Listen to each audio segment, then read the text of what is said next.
Cool. Welcome to the Thought Experiment. And on today's episode of the Thought Experiment, I'm actually sitting down with someone who chose a totally different career path to myself or even any of my previous guests. I'm actually going to be sitting down with someone who chose to become an educator, who chose the more teaching path. And we will be tackling some of the ideas around what he sees happening in the education system, what he feels like we're perhaps getting right, what perhaps we are getting wrong, where the opportunities are, and how we can perhaps resolve some of those ideas. So TJ, welcome to the Thought Experiment. Thank you for having me. Awesome. I think we spoke offline, and one of the things that I discussed with you, I said to you, part of my thinking around actually these sit downs have been around, I want to get into some of the thinking that some people that I really find interesting have about some of the ideas that I think are important within the context of Africa, but also specifically South Africa.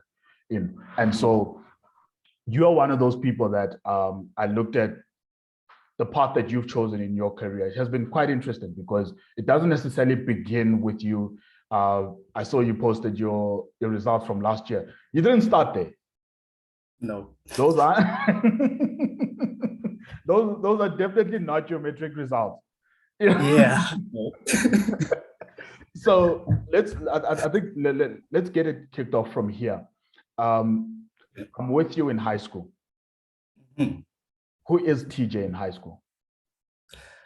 Oh my goodness. Okay. TJ in high school is not TJ.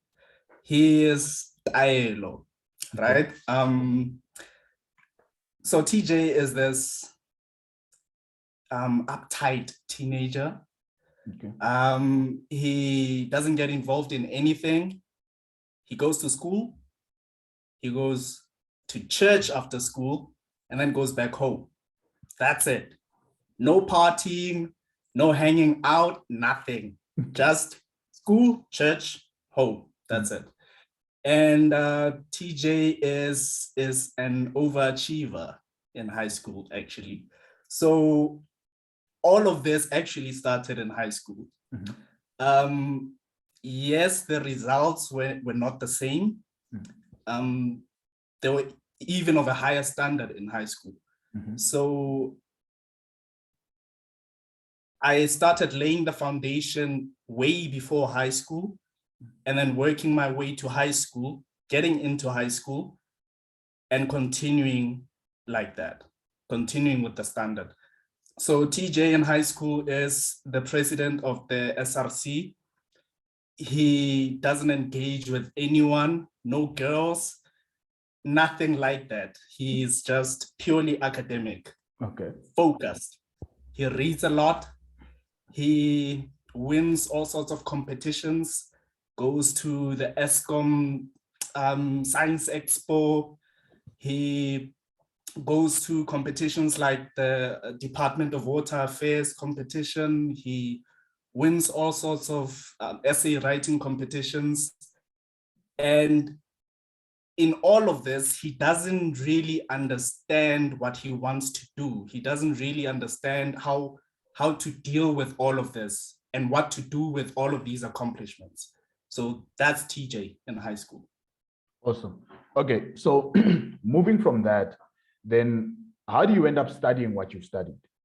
Because I think if you did relatively well and you took part in science expos, I mean, I was less than interested in school. The only question I had when I arrived in the morning at school was, what time is break?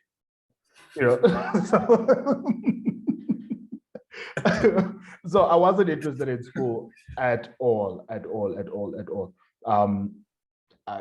somehow still managed to do relatively well, but I wasn't interested in it at all. It didn't interest me. I felt like I was wasting my time.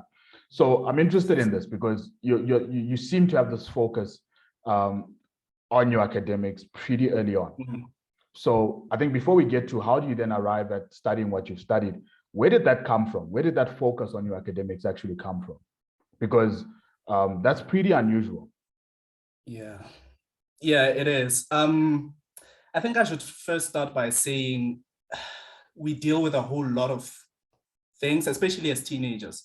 We tend to sometimes not take into consideration exactly what teenagers go through.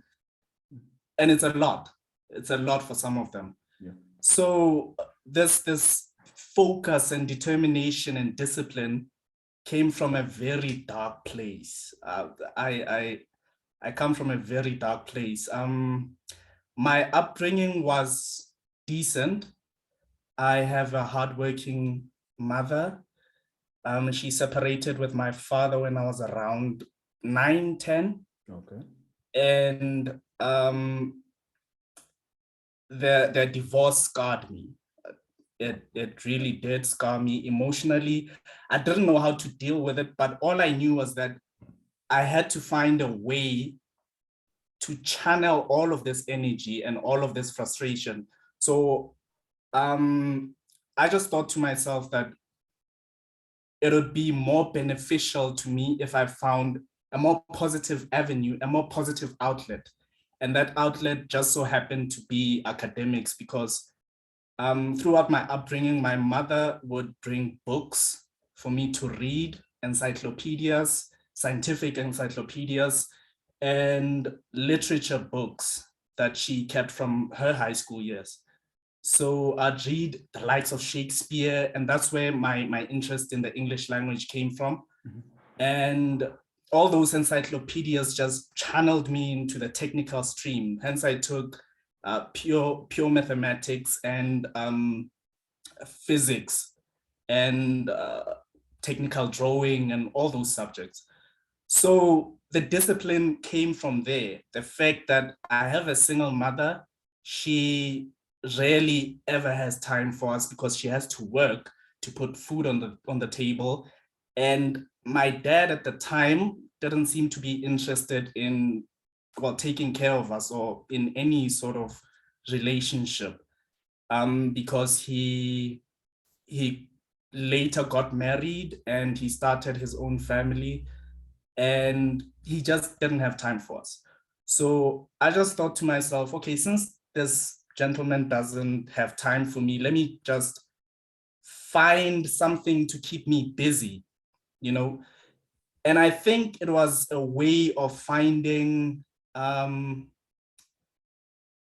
solace in a way. So I found solace and comfort in academics, in books, in reading stories that are similar to mine, you know, immersing myself in literature, trying to understand how the world works, how to deal with all this frustration, not understanding what's happening around me. And yeah, it helped me a lot. That's interesting. Okay, I think you're the second person that I'm actually sitting down with where things don't necessarily go as planned in their upbringing, and that moves them in the right direction. You know, like that actually moves them in the direction of trying to make something of their life, work through the academics and whatever. It's like that pushes them in that direction. But we all know this. That's not the normal course. You know, more often than not, the direction goes the other way, where they don't care about anything. Like they don't care about their lives. They don't care. You know, so why is that the case? Like, why do you think you ended up in this one direction and many others who perhaps had a similar upbringing ended up in a totally different direction where they're turning to crime, they're doing all of these other things? Why do you actually think you chose this other direction versus the other one? You know, I often say it would be remiss of me to tell my life story without mentioning the fact that even though my mother wasn't physically present for most of the time, whenever she got the time to speak to us, she really did take the time to spell out exactly how we should do what we want to do, right? So she wasn't the type of person, and she still isn't the type of person who would force you to do something, but she mostly wants to reason with you. She wants to understand your thinking process, and to try and steer you away from trouble. Okay. Ever so gently, she would sit me down and she would mention all the mistakes she did in her life. And she would sort of try to take from those mistakes the knowledge that she's learned and deliver it to me. So she would tell me, listen to me. I know as a teenager, you face a lot of trouble. You're faced with a whole lot of uncertainties. Your hormones are raging. I know that. But don't ever put yourself in a situation that you will regret later. There are so many people who've done such and such because they thought it would benefit them, or maybe they were doing it out of anger. I know my separation with your father, she didn't go into detail about this, why it happened. She'd always say she also doesn't know what happened. But she'd say to me, I know the separation didn't treat you well, or maybe you haven't processed it yet, but don't ever do things out of anger. He's still your father. If ever you want to meet up with him, you want to speak to him, speak to me and I'll arrange the meeting. If ever you're dealing with something that you don't understand, come speak to me. Feel free to speak to me. So I think my mother having opened that line of communication and establishing it from the very beginning helped me to deal with whatever I was dealing with at the time. So for me, having a mother who wasn't judgmental and who was, more importantly, spiritual, helped me a lot, because she was also the first person to say to me, I'm unable to raise you kids by myself. Everything that you see me do now is because I draw strength from God. So that spiritual foundation that she laid helped me a lot, because even to this day, whenever I have problems, the first person I run to, or the first entity I run to, is God. So that helped me a lot. I don't know what other people believe in, but for me, my mother instilled that understanding that there's a higher power who you can go to whenever you're inundated with like a whole lot of challenges, a whole lot of information that you don't know what to do. This entity is there to help you. So that's it. That's what helped me find a way to sort of channel this energy and use it for good. That's interesting. That's actually very interesting, because and then it's actually an interesting way in which your mom actually handled the issue. And I think that might be part of what helped you take a different route. I'm not sure if she was different, like if it had impacted her negatively, where perhaps she wasn't spiritual, she was, let's say she had given herself over to some form of addiction, whether it be alcohol or drugs, whether the outcome would have been the same, but I think we won't belabor that aspect of it. So, okay, so we figure out where now you get this idea of focusing on your academics. It's more of it's more of a place to hide than it is a genuine interest in school. You're trying to find a place where you can comfort yourself and whatever. So the drive then begins to make sense. And then that's you in high school, that's your early upbringing. And then how do you then arrive at deciding to then go and study teaching? So funny story, right? It didn't start with me exiting high school and then thinking to myself, you know what, teaching is a viable option. Yeah. As I mentioned before, I was a top achiever in high school. So coming out of high school, I came out with 7 distinctions, right? And having those distinctions said to me, you know what, you can do anything anything you want to do, right? And the community also fueled this and said to me, 7 distinctions, go and do actuarial science or whatever it is that brings you a whole lot of money. And my mother at the time, funny enough, didn't have anything to do with this. She didn't prescribe to me what I should study or what I should register for.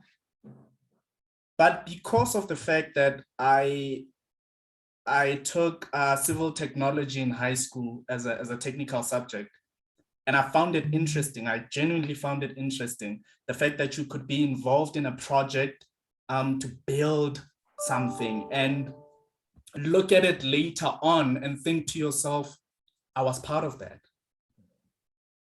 I found that interesting. I found that idea interesting.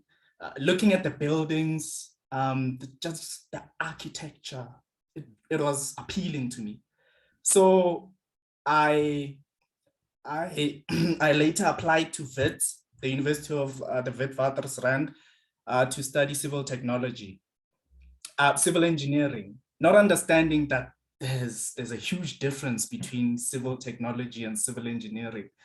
So I went to the University of the Witwatersrand, did my first year. I wasn't failing at the time, and everything seemed to be going well. But round about July, August, something happened. I don't know what exactly happened, but my mind shifted because it seemed to me that at the time, everything that I'd known to be true and everything that I'd centered my life around was all of a sudden changing, as though my eyes were being opened to something new, some new reality. The church that I went to at the time, I won't mention the name, got involved in a whole lot of scandal.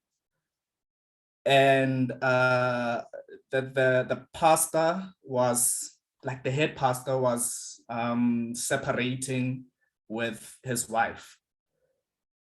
And to me, because I looked up to this man and took him sort of as a father figure, to me, it seemed like history was repeating itself all over again. Okay. So I then thought to myself, okay, having shifted my focus from my father and taking this man as my father figure and having the same thing or a similar thing happen to him that happened to my father, what does this mean about everything I've taken as true and that I've found solace in, that I've found comfort in? Does it mean that everything he said is not true? Because when a scandal happens, there's a whole lot of other things that come into play and a whole lot of other scandals come into play. So you start questioning a whole lot of things that you were taught. And at the time, it seemed like the foundation itself was crumbling. So I didn't have anything to stand on. So I became depressed and I contemplated deregistering from the University of the Witwatersrand. At the time, I had a sponsor who was also my mentor, a man who worked for WBHO, the construction company. Yeah. And I called him, explaining to him what I was going through. And unfortunately, when I called him, I had already deregistered. So I was explaining to him what had happened in retrospect, to say that I was feeling despondent, I was feeling depressed. And so I decided to deregister because I thought to myself, it would be easier to deregister now instead of facing failure later on, because I'd never failed throughout my my schooling years. So it was fear of failure, partly fear of failure, that made me deregister. And also because of the fact that I felt like I couldn't go on, because engineering is the type of course that requires you to know what you had done previously. So the modules build on one another. So you have to understand the basic principles of mathematics before you can go and do the other modules later on. Yeah. So I felt as though I was far behind and that I wouldn't be able to catch up. Especially when they started bringing in your integral science and differential calculus. I was so depressed at the time. I was so depressed. I didn't know how to deal with all that pressure. So yeah, I decided to deregister, and then I went to work. This was 2014.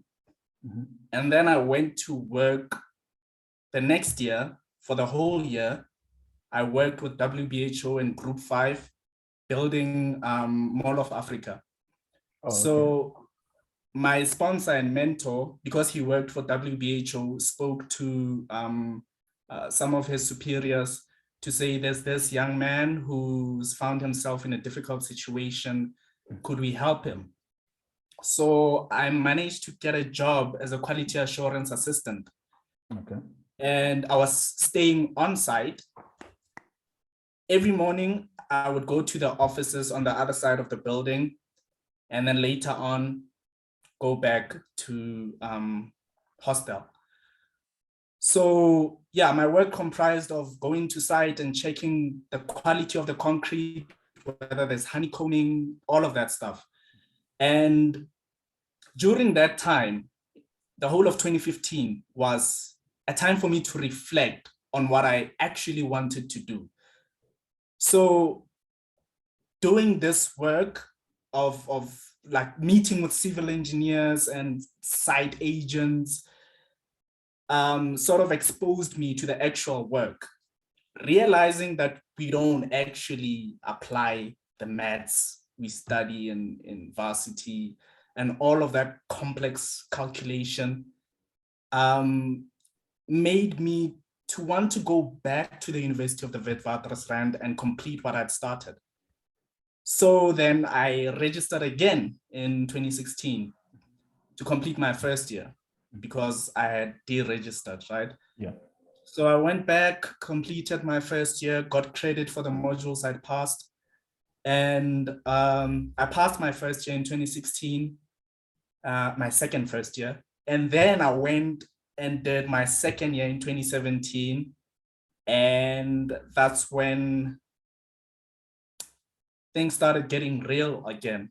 The mathematics just wasn't, it wasn't for me. It wasn't for me. So we got introduced to a higher level of differential calculus with all the integral signs and having to apply the maths that we were taught in first year.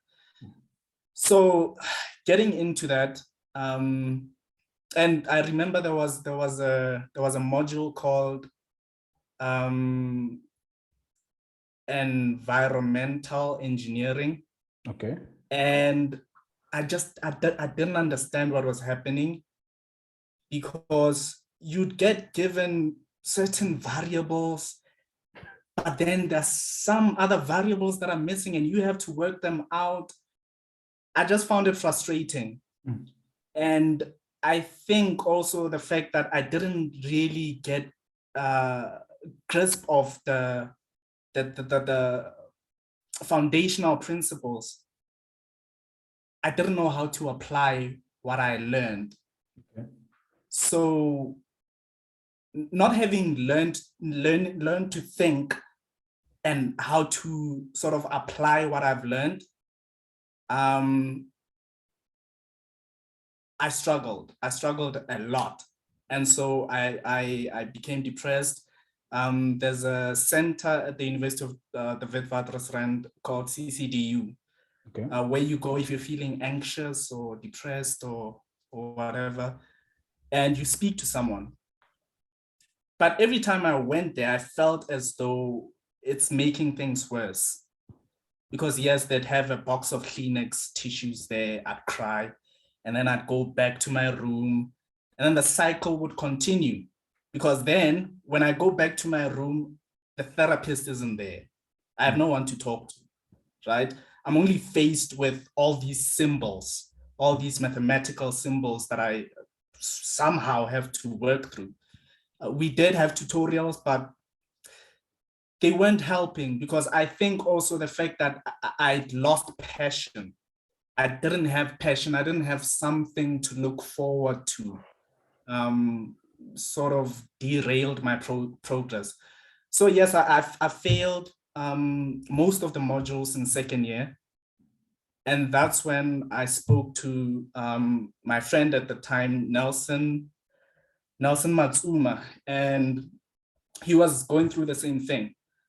And we sort of counseled one another. So he was like a confidant. And through that process of speaking to one another and realizing that we sort of have similar paths, he went to the same church, funny enough, and he was also depressed because of the fact that all of these scandals seemed to be showing up, and he was questioning his whole existence. So I think having an existential crisis at that time in our lives was depressing, because we were young. We were so young, and we thought to ourselves, if we're going through this now, what's going to happen later on?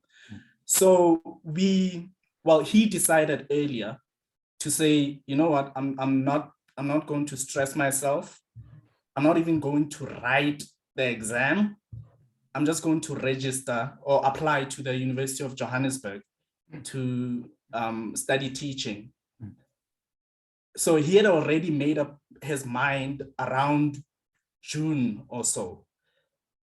And throughout this time, yes, he'd go to class, I'd see him, would speak. I was still committed at the time to academics and trying to sort of find a way, a balance between my social life and academics. Because remember, in high school, I sort of didn't have a social life, right?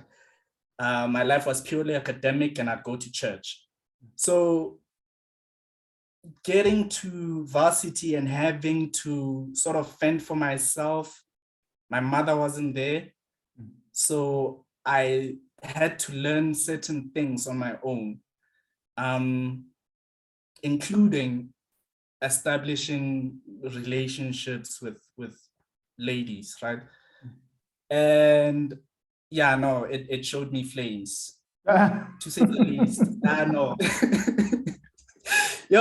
It showed me flames. Yeah. So yeah, going through all of that, all at the same time, was frustrating for me. And so later on, I decided to also apply to University of Johannesburg, but I applied for the same course, civil engineering. Okay. Thinking to myself, I think the dominating idea in my mind was that I don't want to let go of something I've started. I want to continue. I want to at least try to prove to myself that I did try, so that later on, I don't think to myself, I could have been graduating a qualified civil engineer. I didn't want that thought in my mind. So I just thought, I just thought to myself, you know what, I need to complete this. I need to do everything in my power to prove to myself that I can actually do this. So I applied again for civil engineering, but then I went home and showed my mother the results to say, listen, I failed 6 modules, 3 in the first semester, 3 in the second semester. At the time, I wasn't depressed, because I thought to myself, you know what, I gave it my all. It didn't work out. I have to find a way to make it work later on. So I think at that time, that spirit of resilience and endurance was being established. Learning how to fail forward, learning how to take lessons from my supposed failures and using them to inform future success. So when I got home and I spoke to my mother, my mother's amazing. She's the wisest woman I've ever known. She sat me down and explained to me, listen, when you came out of high school and you decided to do civil engineering, I didn't dictate to you what to do. I didn't tell you to choose civil engineering. And now I feel the need to, as a mother, step in and advise you, because at the beginning, I didn't want you to think I'm dictating what your life should be. So at this point in time, ngwanaka, ke kopa o nkutlwelle. Find a way of going back in time and pinning down that one thing that you found passion in. I remember when you were explaining to me certain principles, certain mathematical principles back in high school. I've never understood math. This is my mom speaking. I've never understood mathematics, but at the time, when you were explaining those principles, I understood exactly what you were saying. And I felt as though I could go and study mathematics and actually understand what I'm doing. So she said to me, I think you should go into teaching because you have this way of explaining things such that people understand exactly what you're saying. So I think for now, go into teaching and choose whatever subject you find interest in, and you'll take it from there. So at that time, I decided to listen to her.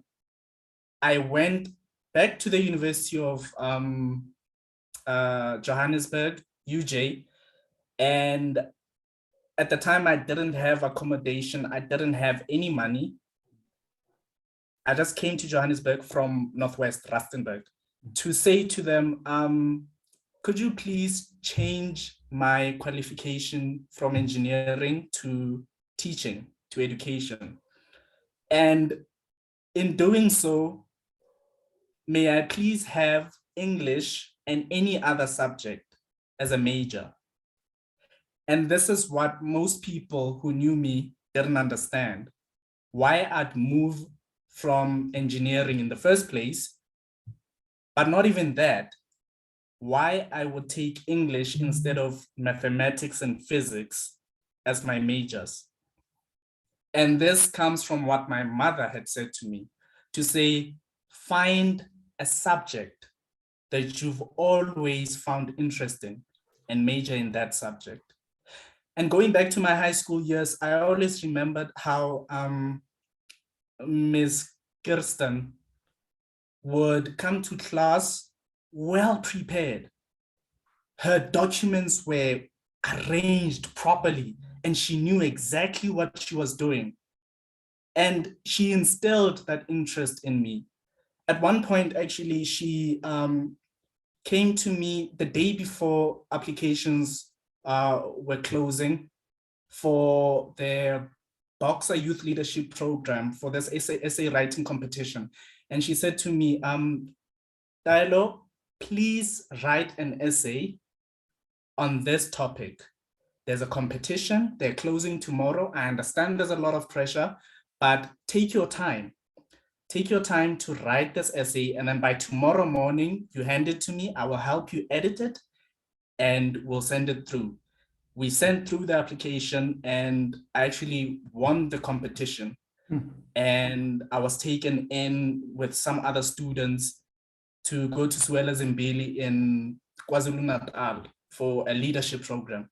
Okay. So remembering all of that, how I always came to class prepared, how she aroused interest in me, I just thought to myself, you know what? I'm going to forget everyone's expectations.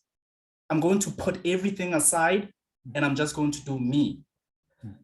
So even the lady who was helping me register and helping me choose subjects was saying to me, I'm looking at your matric certificate and I see you have a level 7 for physics, a level 6 for mathematics. Are you sure you don't want to take mathematics and physics as your majors? because you are more than qualified.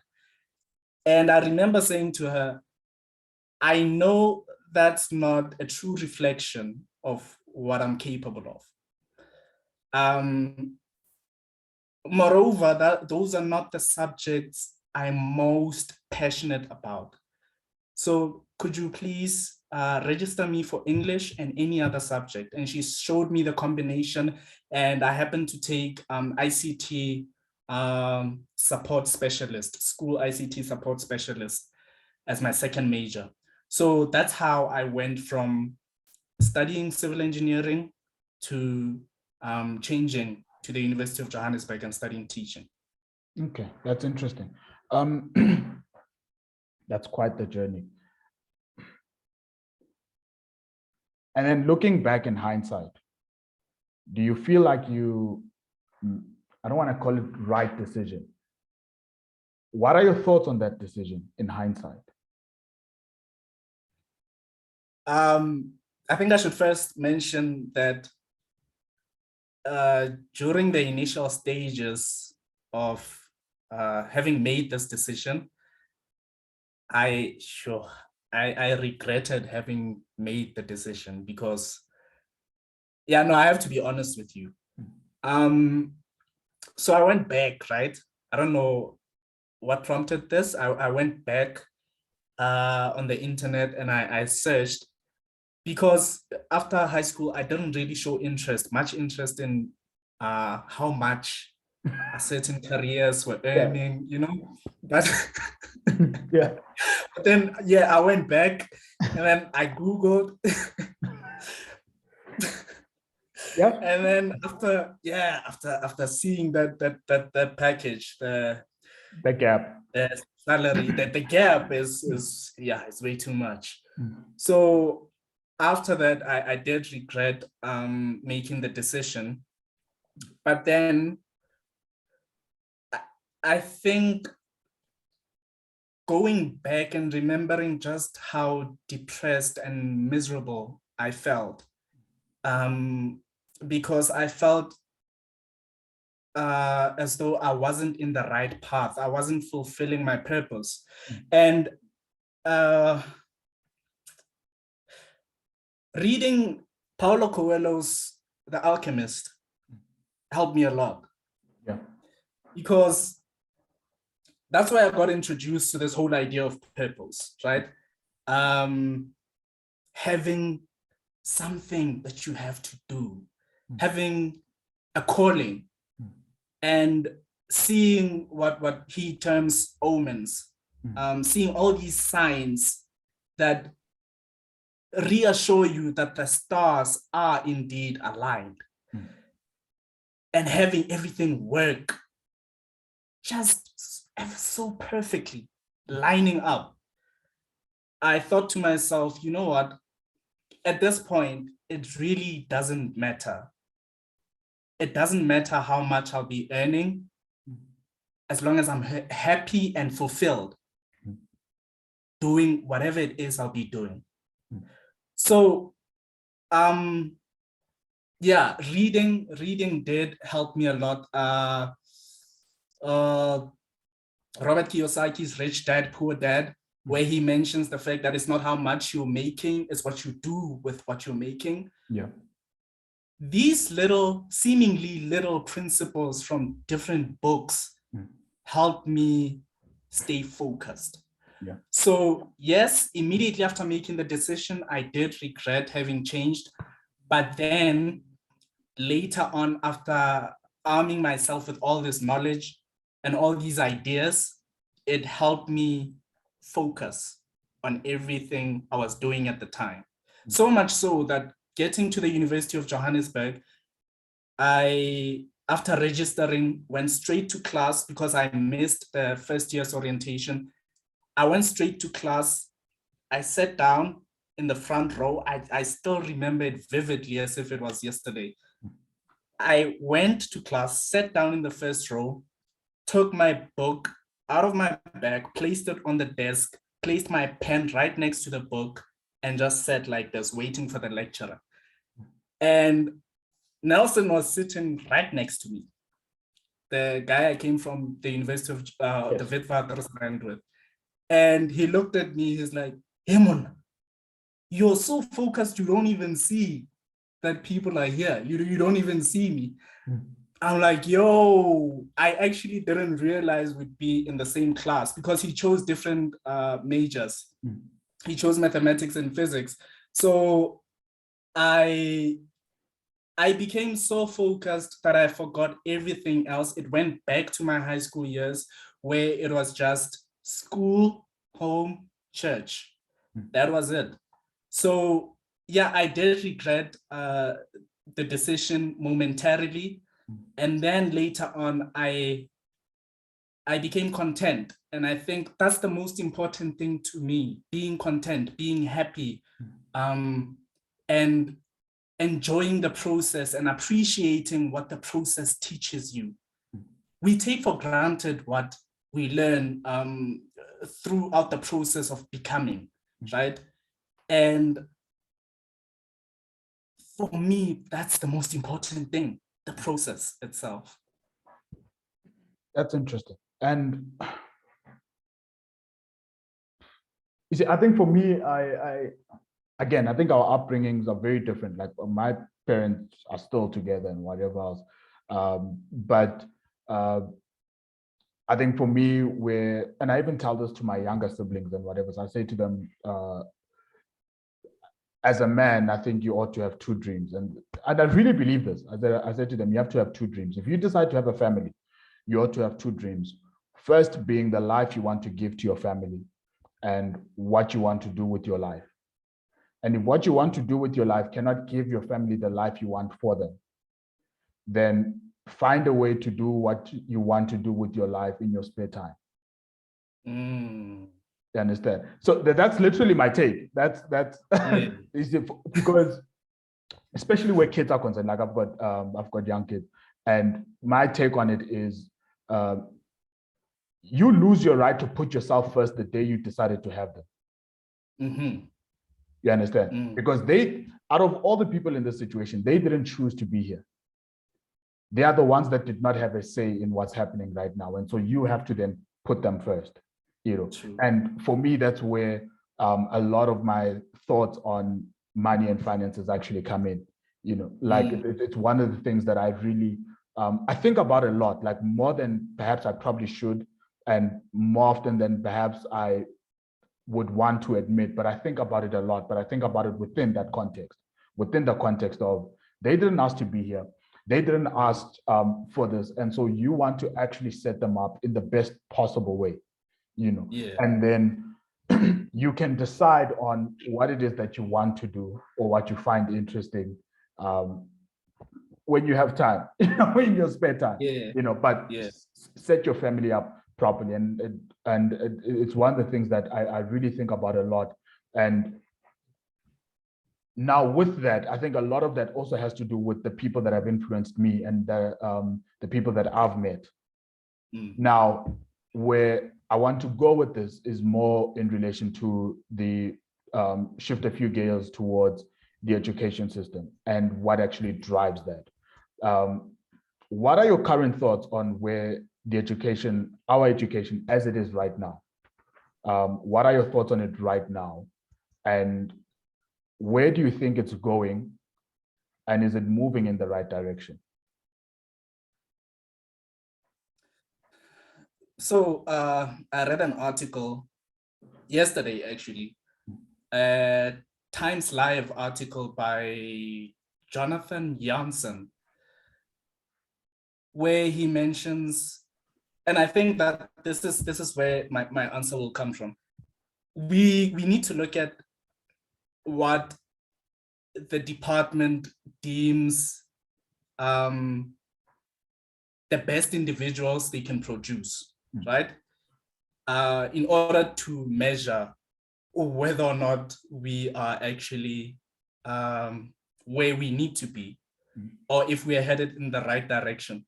So in this article, Jonathan Jansen mentions how that a whole lot of individuals that come out of high school with distinctions and go into university experience a whole lot of difficulty.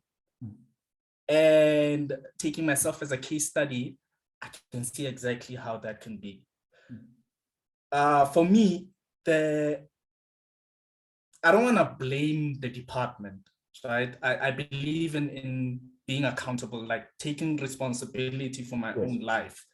But at the same time, it would be remiss of us to talk about what the department should do or what the department is doing wrong without looking at exactly the type of principles that are being promoted. So when we look at the education system, our education system, yeah, it leaves a lot to be desired. Okay.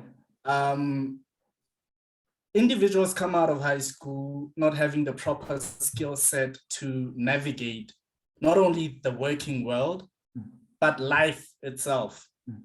We have the likes of life orientation, but we need to stop and ask ourselves, does it really prepare our children for what's out there?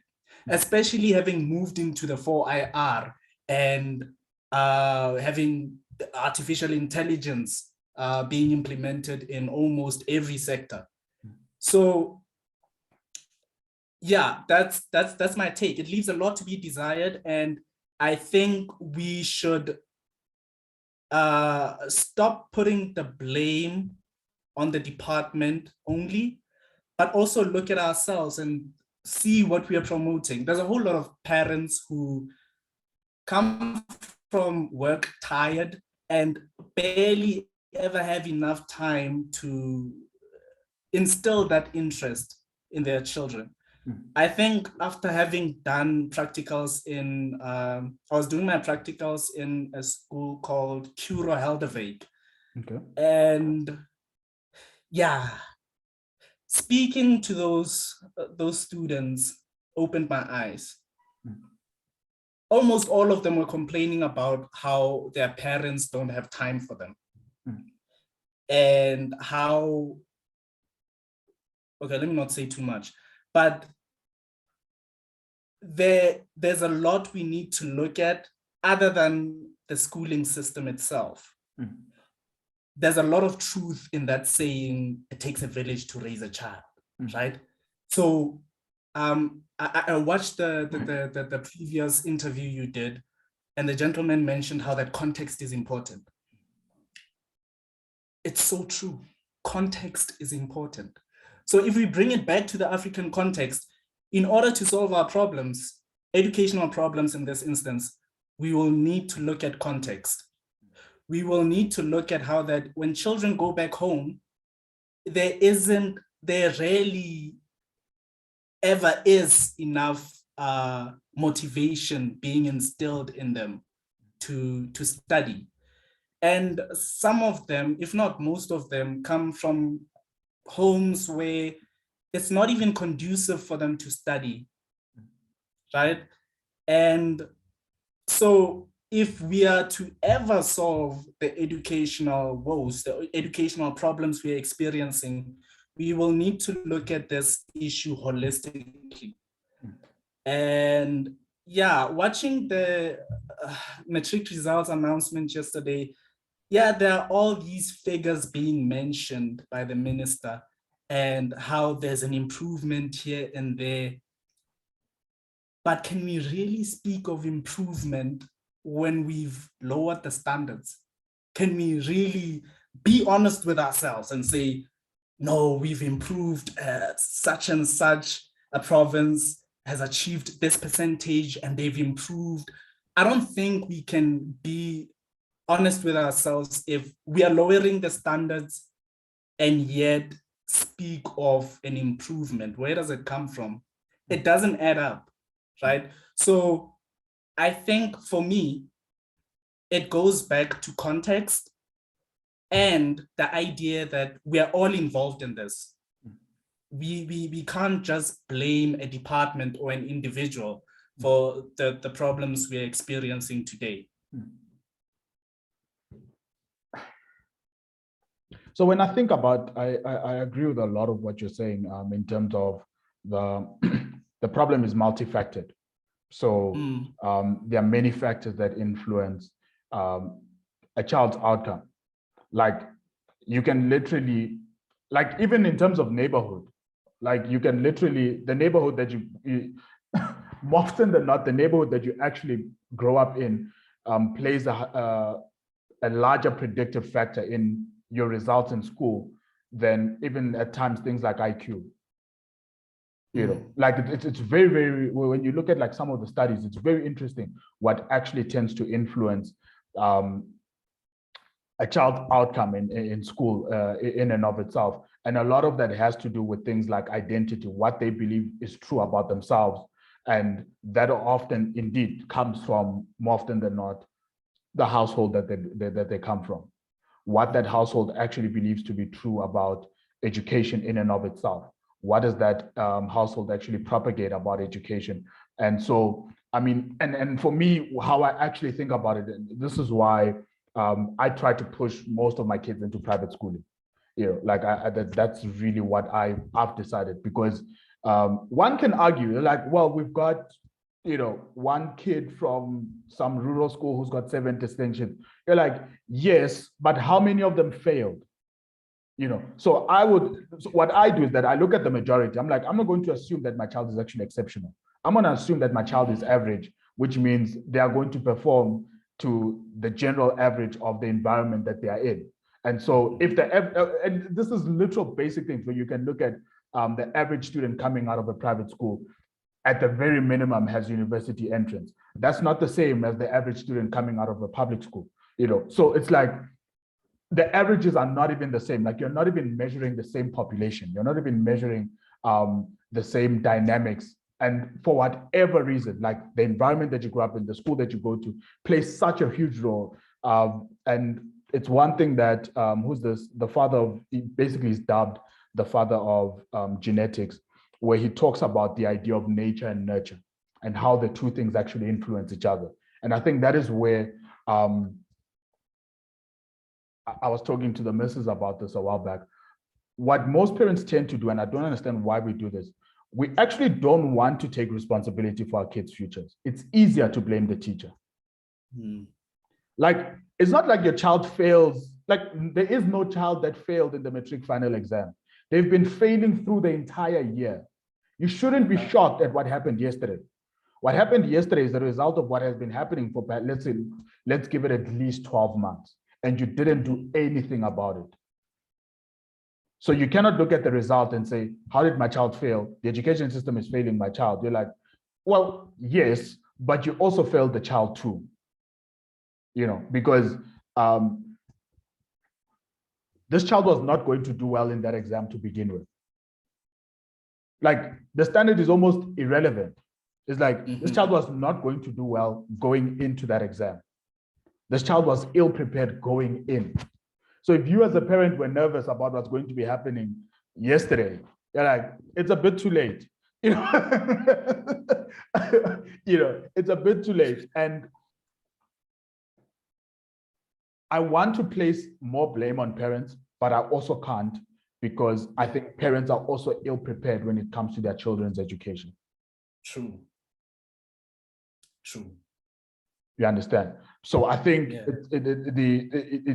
it's easy for us to also, you know, yes, it's true that it takes a village to raise a child. You know, raising a child and training up a child are not the same thing.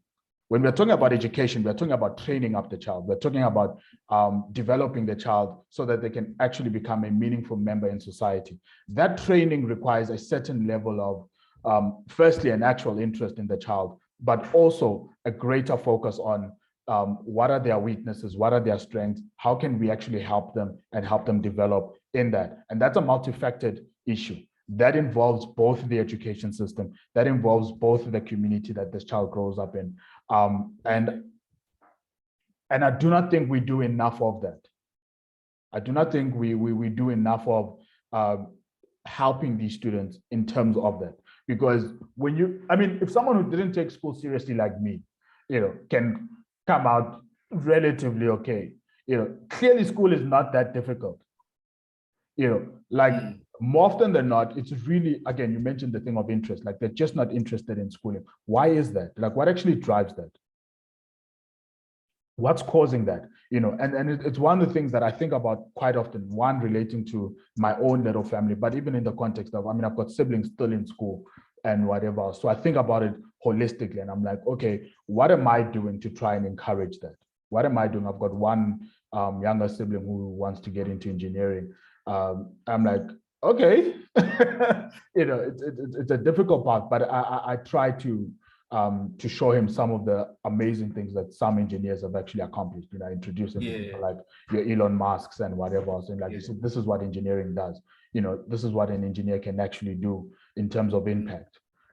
And some of them are, one of my siblings is so interested in money and becoming rich.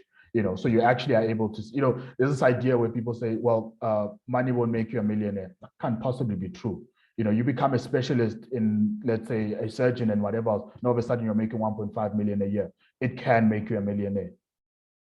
That is that. But those are things that generally they aren't actually taught and they aren't influenced in terms of that. And so my next question to you is related to, I think, the parents themselves. Your mother seems to have been able to do it relatively well.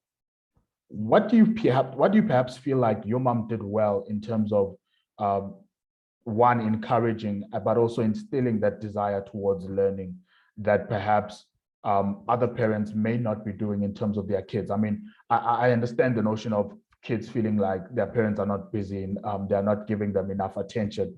And I mean, fair enough, like you have to put food on the table. And you talk about your mom also being busy, but you also talk about how much of an impact that she did have.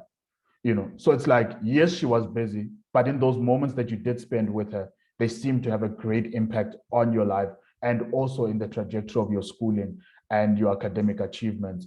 What do you think she actually got right in those spaces? Because I think in a school, let's say, for instance, like Cura and whatever else, that is exactly what these parents need to hear. Because they don't have the time. They can't spend 5 hours a day with their kid. They've got maybe 30 minutes, 40 minutes, or an hour or 2 hours with the kid, similar to perhaps the amount of time your mom had with you. But it seemed to have worked where you are concerned. What did your mom get right? There's a lot we take for granted, right? And I think when it comes to parenting, we take for granted the fact that it starts early. Starting early is important. And I will go back to what this other guy in high school said to me. His name is Herbert Dema. He used to say to me, look at starting a project as the activation energy of a reaction. So when a reaction starts off, a chemical reaction starts off, it needs an activation energy. It's a lot, right? It needs a lot of energy. But depending on the chemical reaction. But once that energy is invested into the reaction, it takes off. So whenever you have to start a task, start small, start wherever. Even if you are writing an essay, start with the heading, work on the heading and the introduction. Even if it takes you a week to work on the introduction, you've started, right? And I think we can use that analogy in parenting as well. So I think what my mother did well was to start early. I mentioned how that she used to buy, she wasn't earning much. She still isn't earning much. But whatever little she got, she would buy things that would arouse interest. Instead of buying useless toys, she would buy those type of toys that would help me learn, right? She bought a whole lot of books, encyclopedias and literature books I mentioned. So I think that's the key. Start early, right? And I'll go back to the Bible as well, where it says, train up a child in the way that he should go. And when he's old, he won't depart from it, right? So when you show your child what to do, not only tell them what to do, but you also live out the example. I mean, my mother would wake up every morning without fail, around about 4, 5, she'd be up reading in the kitchen. So seeing that and seeing that determination and that discipline, this lady doesn't have much, but she still manages to raise her kids. She still manages, she doesn't have much time, she doesn't have much money, but she still manages with the little that she has. If she can do it, everyone can do it. That's what I thought to myself. So seeing my mother do these things, these seemingly little things, it motivated me to also want to accomplish and use the same principles that she's using in my education. So to say to myself, if my mother can wake up at this time and read, I can do that. So I also started early. So it all boils down to what your children see you do. Not only what you do for them, but what you do for yourself, right? Because you can't give what you don't have. Yeah.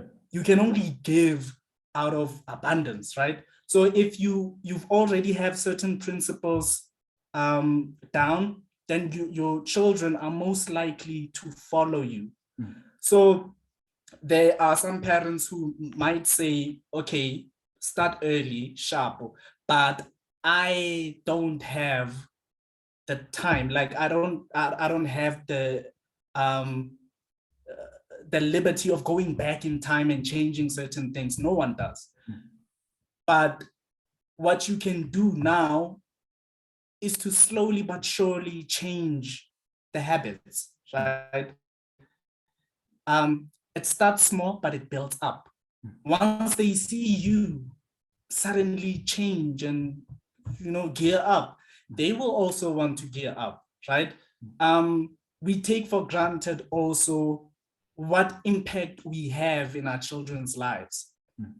There are so many stories we've read and seen of criminals who would say to you, I saw my mother do this, or perpetrators of GBV say to you, I saw my father hit my mother, and so that's where it came from, right?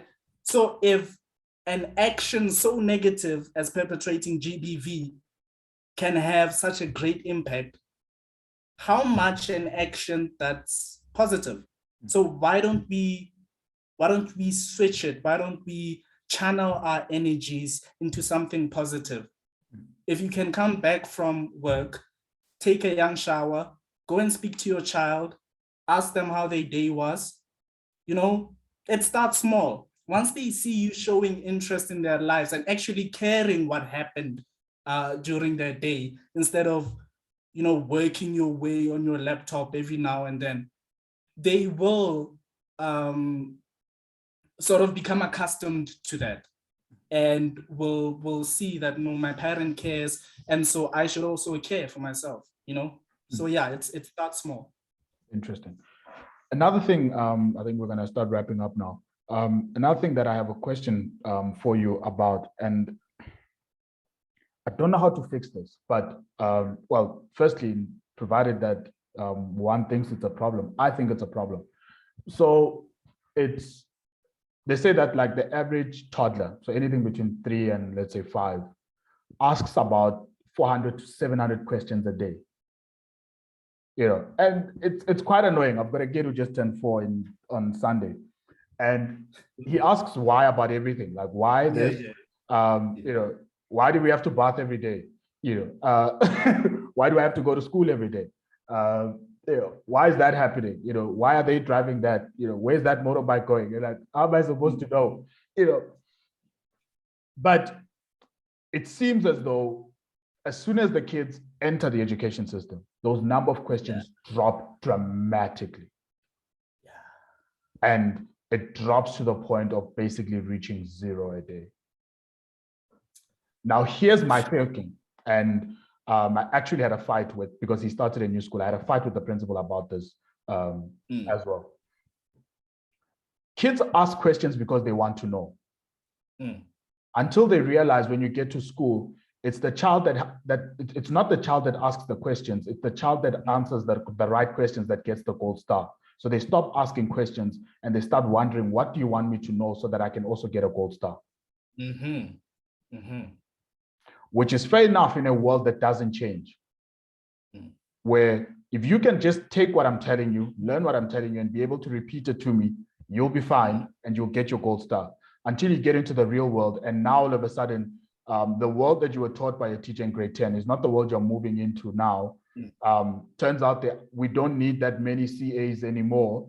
A lot of the work that accountants used to do can now be automated by an app, but you studied the accounting, you did all of this, but you now all of a sudden don't know how to ask the right questions that can now update the information that you now need in order for you to actually make forward progress in your life and career.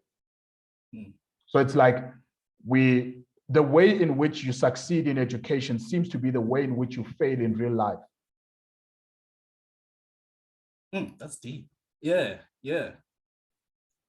Firstly, okay, if that is true, why is it that we've set up our education the way that we've set it up?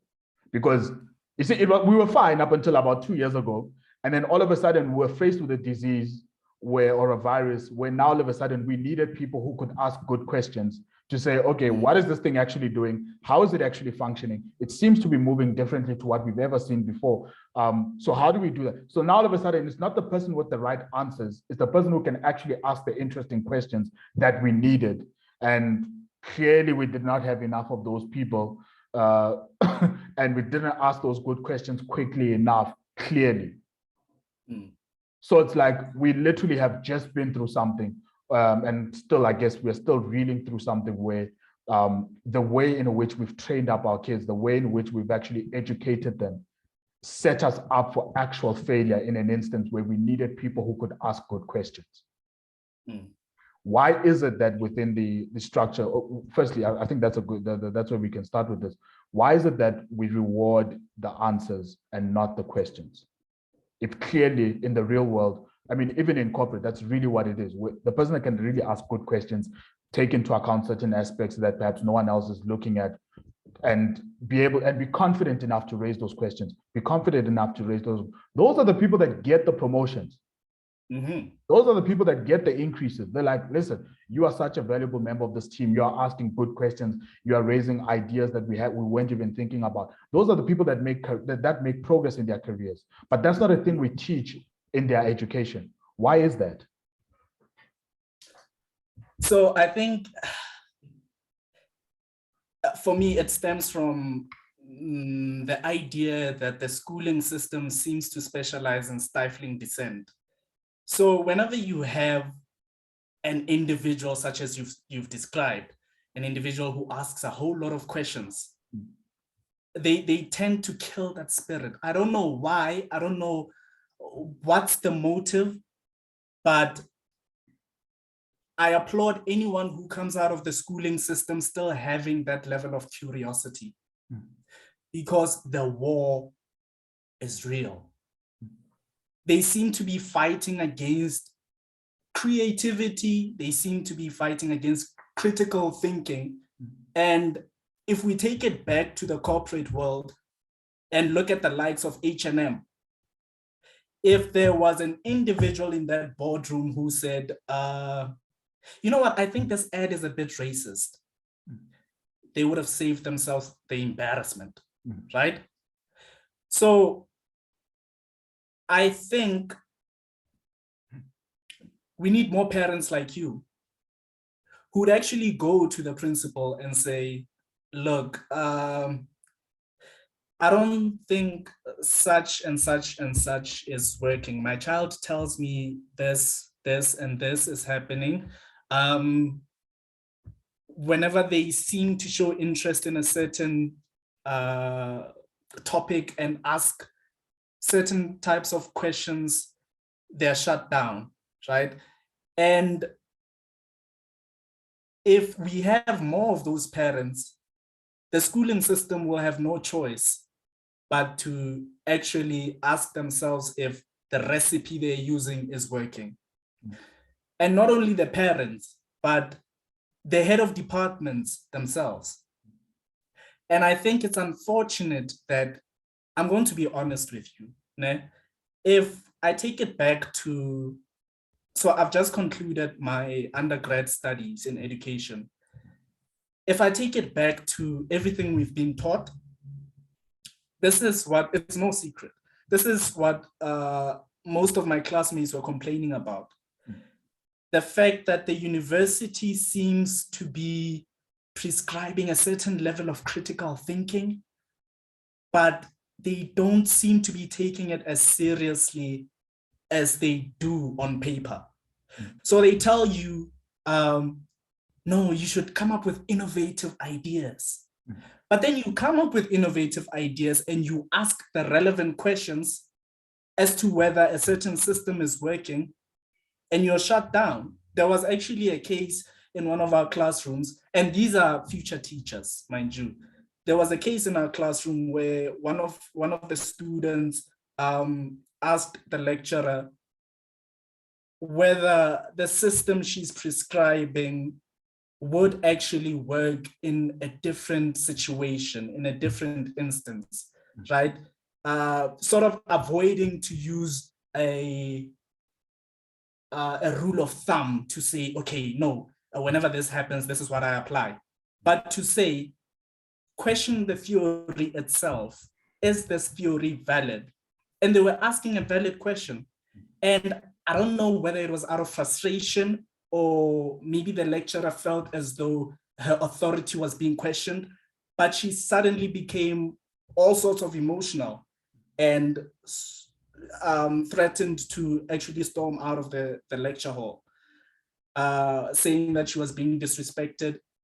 But the student wasn't actually disrespectful in asking the question. Even the tone wasn't disrespectful. So I think it's unfortunate that even the teachers are having their critical thinking and creative urges stifled. So yeah, no, it's a problem with the whole system. The teachers themselves, some of them or some of us don't really know what we're doing.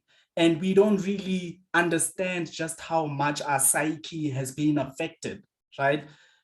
And having this problem makes it a bit worse in the system itself when we perpetuate it. So we go back to the classroom and we apply the same principles we were taught.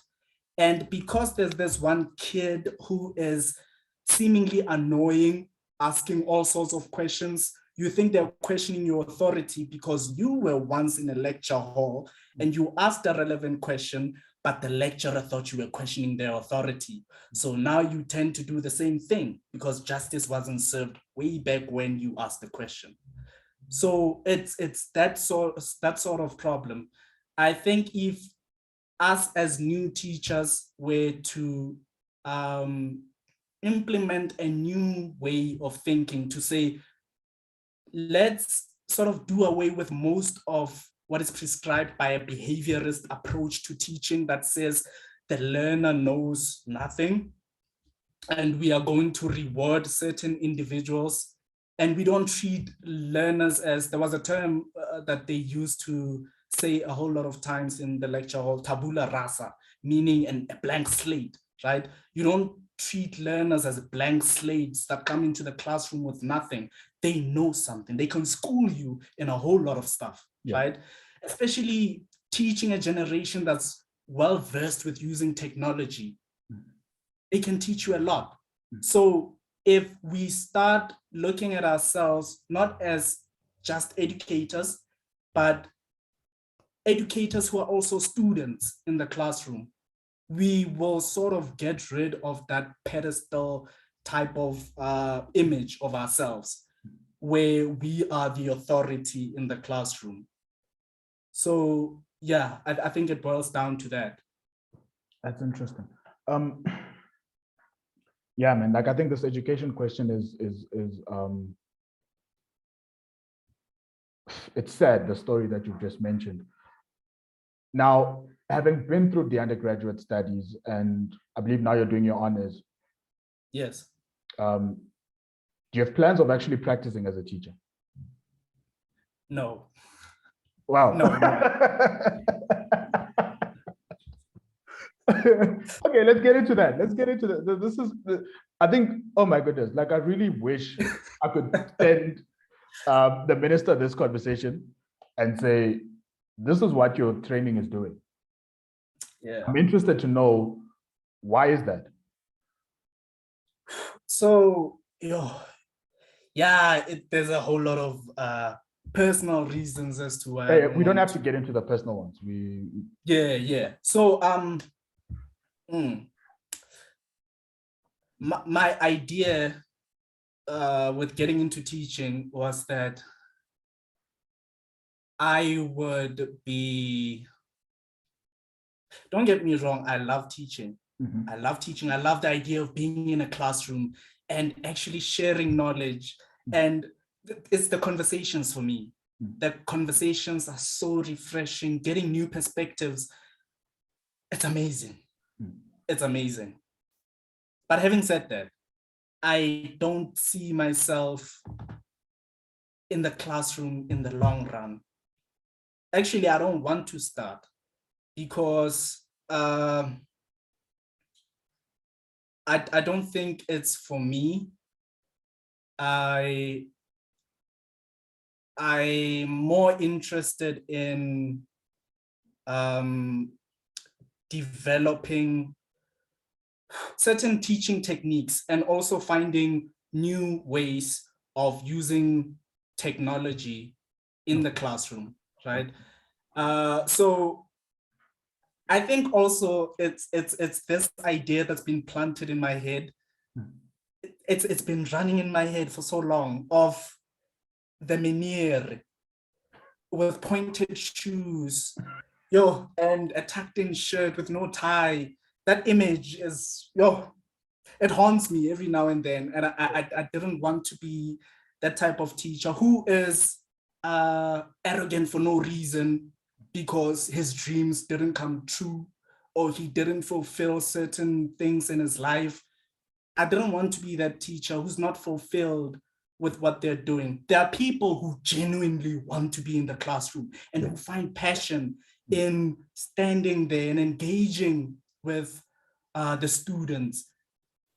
But for me, it's more of not feeling like I'm limited by what the HOD is prescribing. There's a whole lot of politics in schools, especially government schools. And there's a whole lot of what the principal is saying. And now you have to deal with all of this while being in the classroom and having to deal with admin. For me, that idea wasn't appealing. So I decided to branch off into something else, into instructional design, which is a growing field now. So I'm looking at sort of teaching educators how to use technology and how to sort of apply what they've learned and couple it with some of the new principles that we are now learning about technology. So that's that. I don't want to be in the classroom. No. Fair enough. If you were to practice, what would your approach actually be? What would be the one driver of success for you if you were to actually practice? If you were actually a teacher in front of students, how would you measure whether you were being a good teacher or not? You know, Tabi, so if I could get that one gentleman at the back of the class, ne? or that one lady at the back of the class who thinks it's over for them, all is lost, and who think their family situation cannot be improved whatsoever. Everyone has given up on them. If I can get that one individual who's so despondent that they choose to become a distraction in class, if I can get them to believe in themselves and to actually commit themselves and to find passion in what they're doing, that would be my performance indicator. That would be where I would say, no, actually, yeah, no, I'm doing something. I'm making a difference. If I can get those type of individuals to believe in themselves and to change their course completely, that would be my level of success, my performance indicator. That's amazing. Final question. You've got absolute power over South Africa. No one questions anything you do. It can't be objected to. You can't do anything. And whatever you say goes, and it happens instantly. And you can only change 3 things about South Africa, but it cannot benefit you personally. What would those 3 things be? Yeah, that's an interesting question. Sure. I think one, yeah, I'm opposed to that type of individual.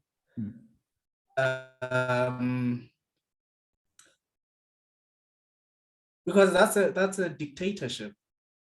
Oh, so, yes, definitely. Yeah, no. Yeah. I think, yeah,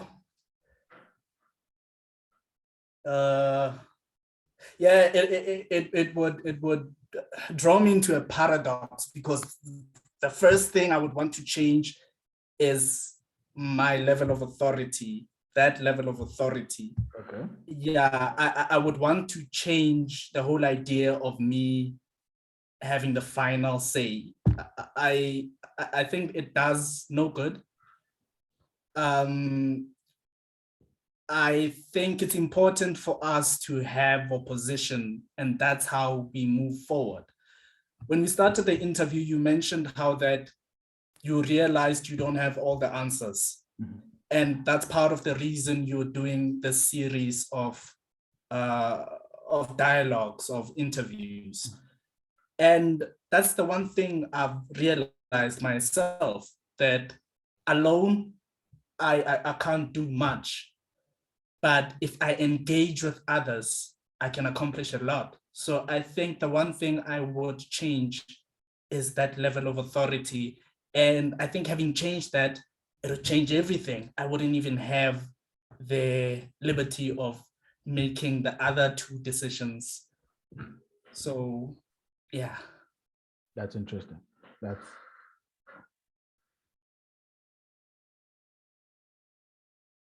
I've got split thoughts about dictatorships. I'm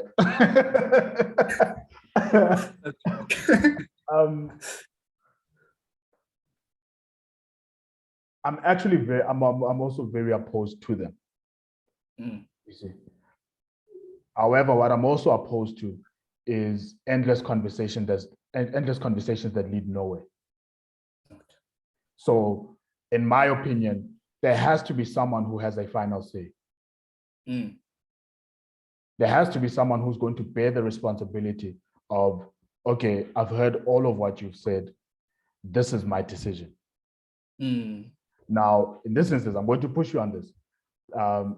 You've abdicated the responsibility of having that much power. Fair enough. Okay. But I'm still going to push you to have the final say. You can only, you've already used one. Now there are 2 aspects. What are those 2 core issues within South Africa where you can have as much deliberation as you feel like having, can talk to all the scientists you want to talk to, but eventually the responsibility lies with you to make the decision. What are the 2 things that you would actually change about South Africa that you think would have the greatest impact?